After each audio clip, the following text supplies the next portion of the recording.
etiologías que pueden presentar mareos como síntoma, ¿no? Entonces, el mareos es un término en específico que va a englobar un amplio grupo de síntomas que incluyen, por ejemplo, va a verse acompañado de visión borrosa, inestabilidad de la marcha, sensación de mecerse, ¿no? El vértigo, el balanceo, entre otros, ¿no? Se dice que en los ancianos el mareo persistente se asocia a un mayor riesgo de caídas. Recordemos que los pacientes adultos mayores tienen una disfunción neurosensorial, ¿no? Entonces, al haberse quizás con estos síntomas de mareos, aparte de lo que ellos ya tienen el riesgo de presentar caídas, va a aumentar este riesgo, ¿no? De que se caigan, presenten fracturas, ¿no? Problemas relacionados a eso, ¿no? También se asocia en los adultos mayores con deterioro funcional, eh, también como dependencia, angustia y retraimiento de las actividades sociales, ¿no? Que suelen hacer, ¿no? Entonces, si un paciente quizás adulto mayor presenta mareos, también va a verse mermadas sus actividades sociales, etcétera, ¿no?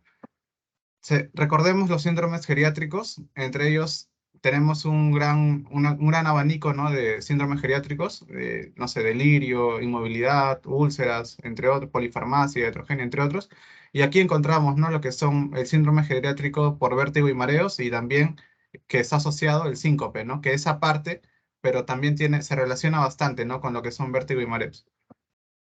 Bueno, dentro de lo que son la primera parte de mareos, los mareos, como he explicado, es un término en específico, un término coloquial incluso, pero tiene una clasificación, ¿no? Este término que encontramos, ¿no? Dentro de los mareos podemos encontrar lo que son estos tipos, por ejemplo, el vértigo, el presíncope, el mareo en específico, desequilibrio y el mareo fisiológico o cinetosis. El vértigo se conoce como la sensación de movimiento, generalmente es rotatorio, ¿no? Cuando un paciente dice siento que mi cabeza me da vueltas o también se relaciona a esa sensación de movimiento, ¿no? O sea, hablamos de vértigo. Un presíncope es una sensación de caída, no va a llevarse a una caída o un desmayo, sino es la sensación previa, ¿no? Ante un desmayo, ¿no? Es una sensación de caída.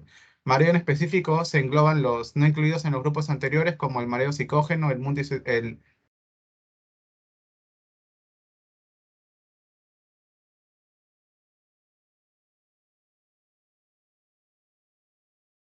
Joaquín, no se te escucha.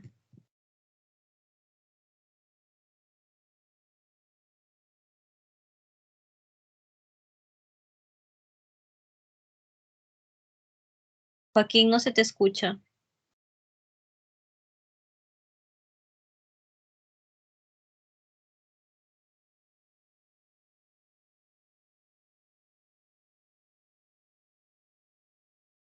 ¿Alguien lo escucha, chicos? No, escríbele por interno, creo.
Doctor, me comunica Joaquín que si le podemos esperar un par de minutitos que se vuelva a conectar su señal, parece que está mal.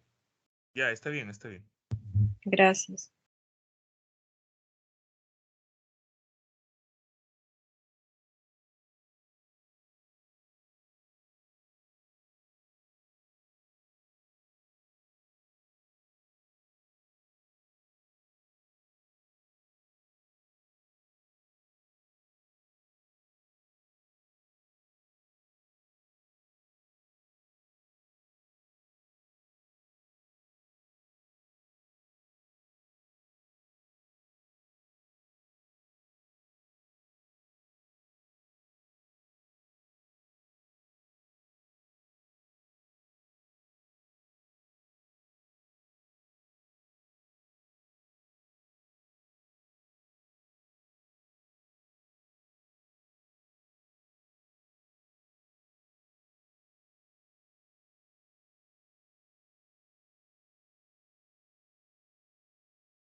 doctor, buenas noches. Mi internet se me ha ido, no sé, ahorita estoy con datos. Un minuto, por favor, voy a presentarlo desde un celular, señor. Un minuto.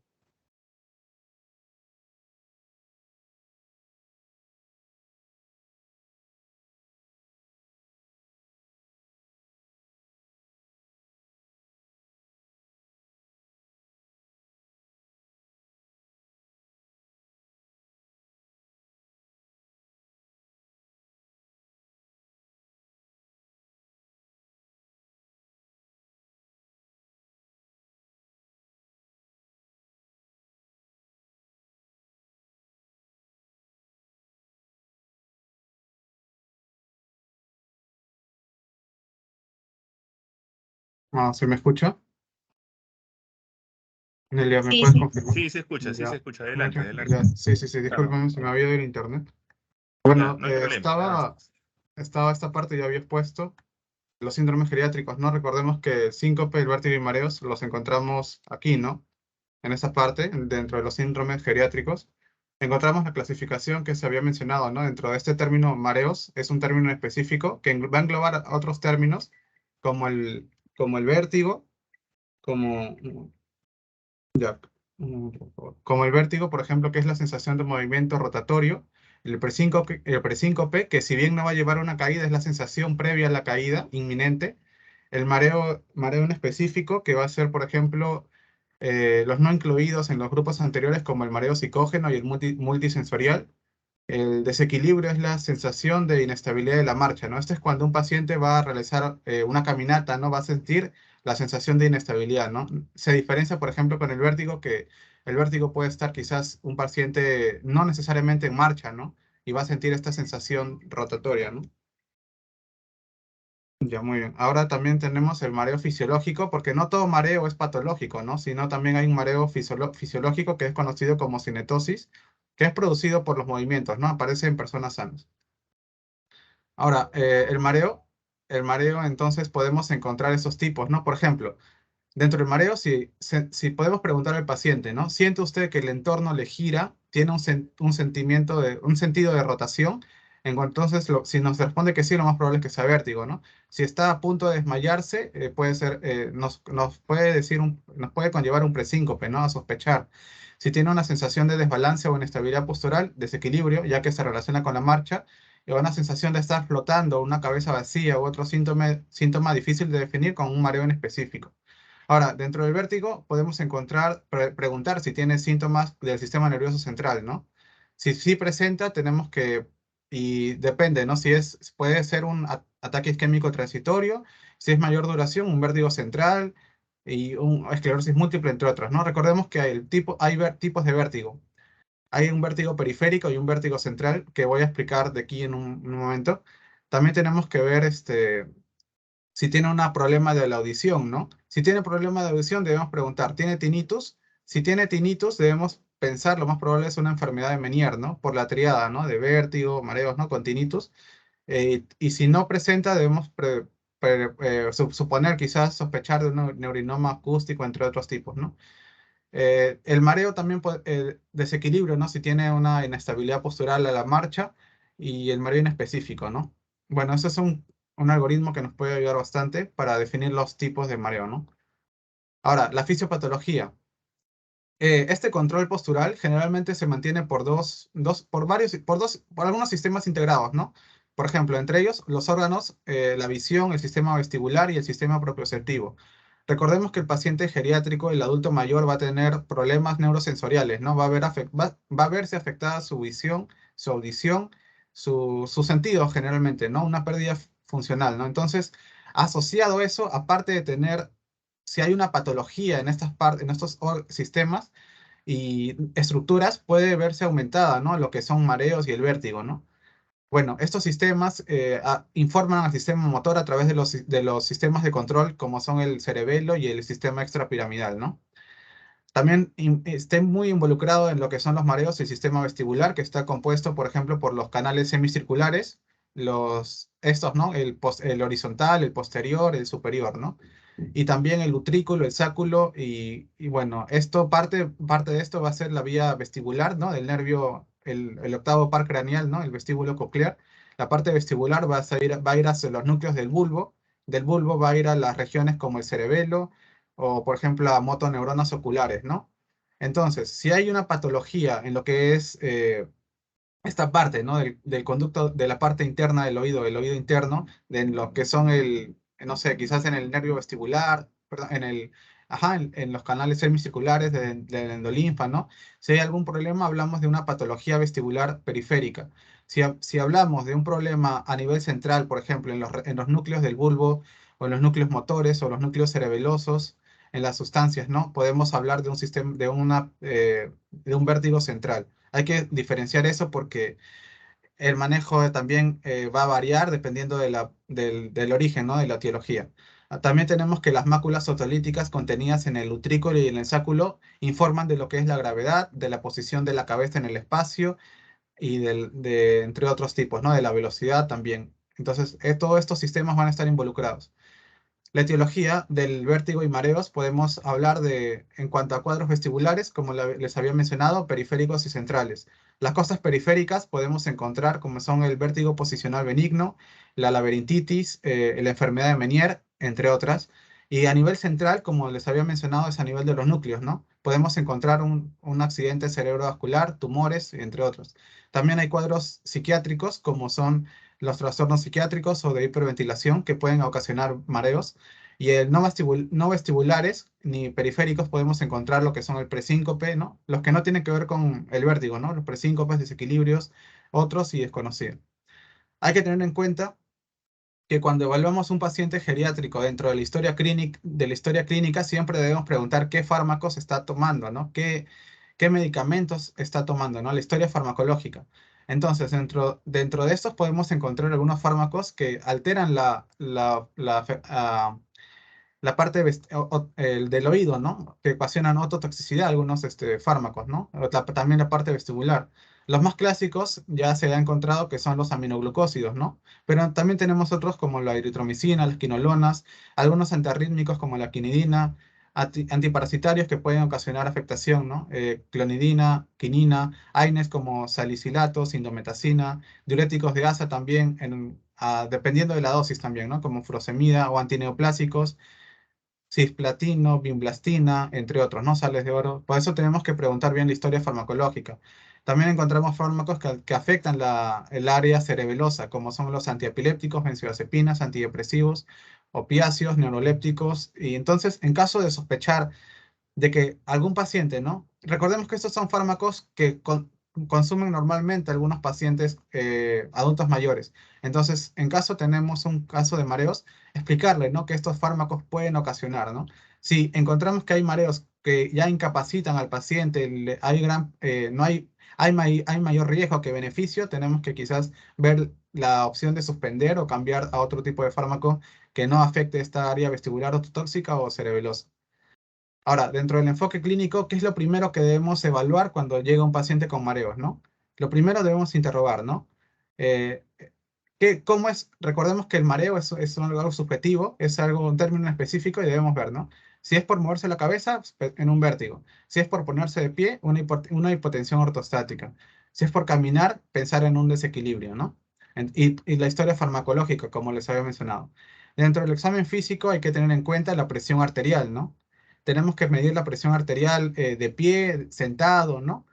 Y no solo una presión, sino tener más de una, no solo una, ¿no? Sino tener múltiples tomas de presiones en diferentes días también para evaluar eso, ¿no? Para tomar en cuenta la hipotensión ortostática. También debemos evaluar el ritmo, la frecuencia, tomar un EKG si es necesario, ya que la fibrilación auricular, que es la arritmia más frecuente, ¿no? Puede ocasionar también problemas, ¿no? Si tienen nistagmos, la evaluación neurológica, entre otros tipos. Algunos red flags o banderas rojas o que nos tienen señales de alarma son si el paciente ha presentado síncope previo, ya que puede ser algo incluso fatal, si ha tenido soplos o arritmias, si ha tenido nistagmos vertical o anormalidades neurológicas, ¿no? Entonces tenemos que tener en cuenta algunos señales de alarma también, ¿no? Porque no todos los mareos son patológicos, pero algunos son fisiológicos, como les había mencionado, en la cinetosis, algunos son patológicos, pero tienen una respuesta que se soluciona espontáneamente incluso, y hay otros que sí son más graves, que tenemos que tener mucho cuidado, ¿no? Les había mencionado que hay dos tipos de vértigos, periféricos y centrales. El comienzo del periférico es brusco, el central es insidioso, más breve, más lento, ¿no? La intensidad del periférico es marcada, el central es más leve.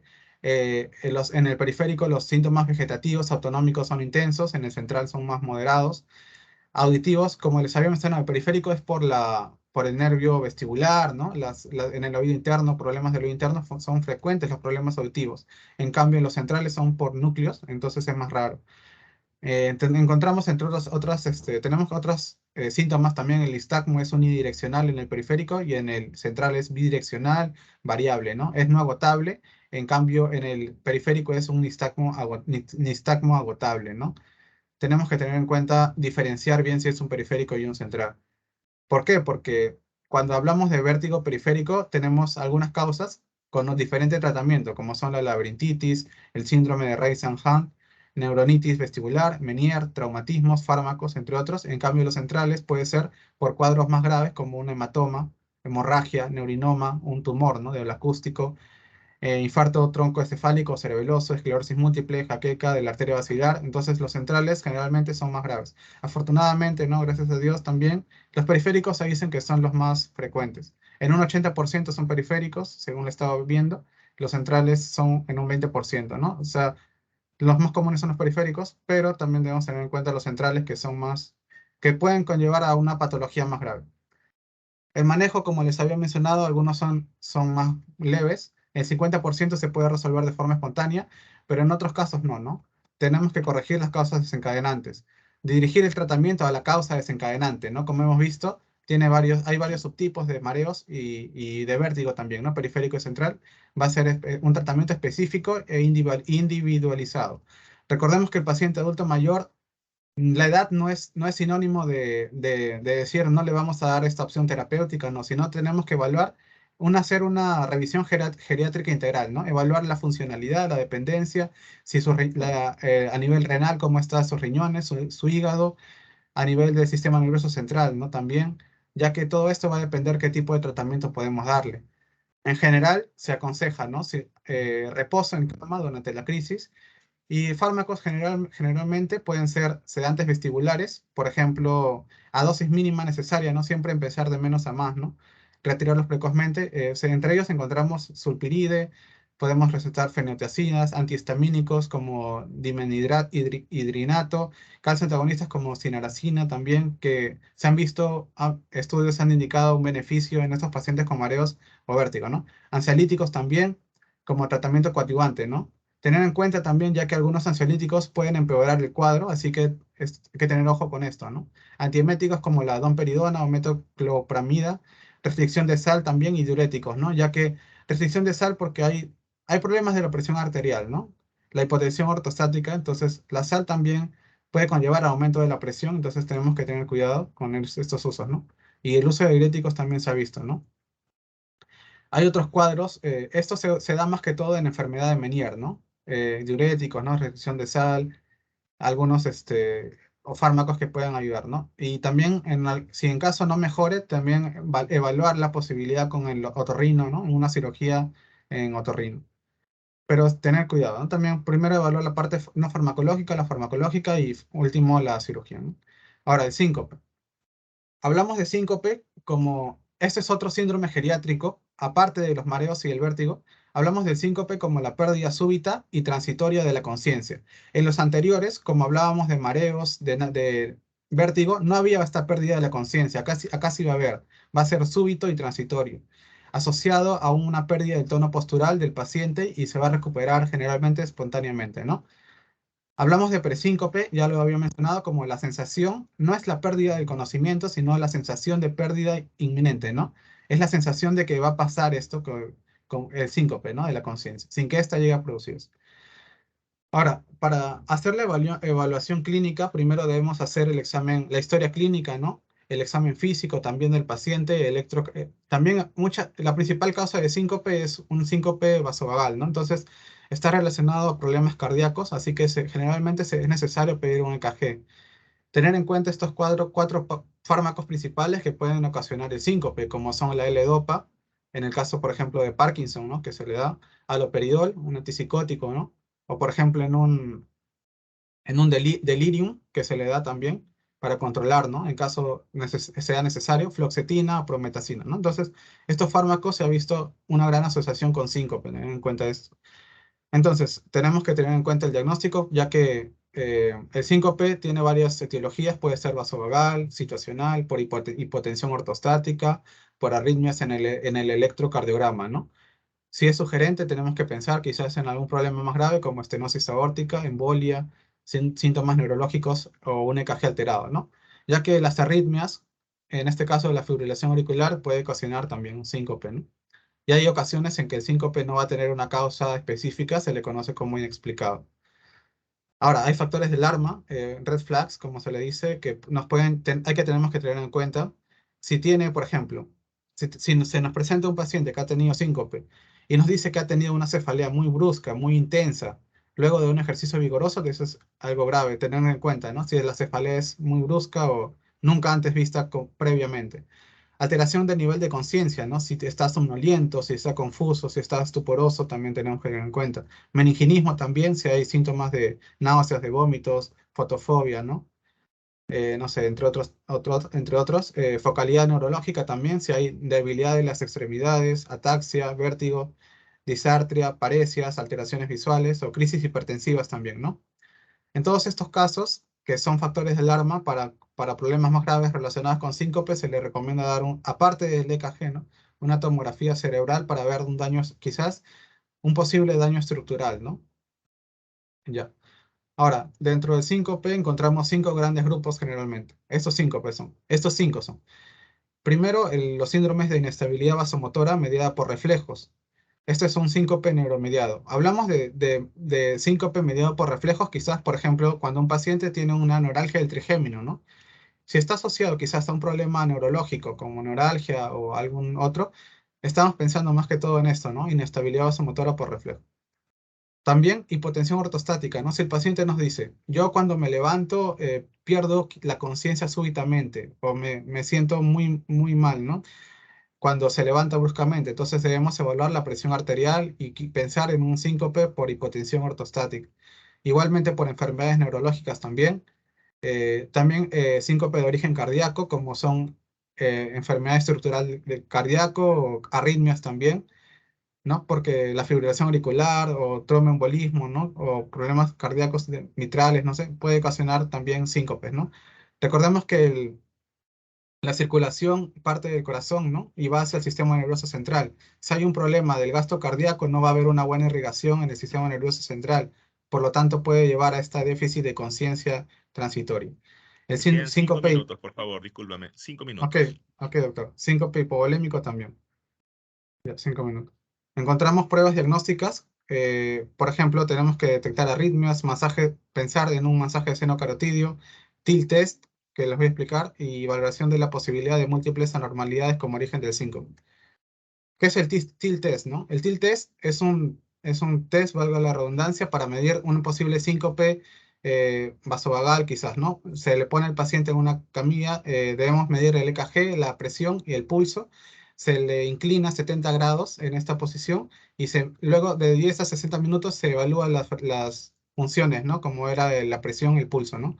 Se hace esto para recrear o tener en cuenta si es posiblemente un síncope por alteración de la presión o un síncope vasovagal, ¿no? Bueno, el síncope vasovagal, el tratamiento generalmente, si es necesario el tratamiento farmacológico, se le puede dar betabloqueantes como atenolol, 25 o 200 miligramos por día. Recordemos empezar por dosis bajas, anticolinérgicos, ya que el síncope se ocasiona por hay una falla, hay un exceso de respuesta parasimpática, ¿no? Hay una falla de la respuesta simpática con predominio de la parasimpática, entonces se puede dar anticolinérgicos como escopolamina, entre otros, teofilina también, medidas para aumentar el volumen como ingesta en un problema hipovolémico como ingesta de sal, entre otros, marcapasos aurículo-ventriculares en quizás problemas cardíacos. Conclusiones, ya para terminar, el mareo es un motivo frecuente de consulta en urgencias y debe evaluarse sistemáticamente, ¿no? hacer una evaluación geriátrica integral, realizar una correcta valoración clínica basada en la anamnesis, la edad, la búsqueda de factores de riesgo, señales de alarma, exámenes neurológicos, entre otros.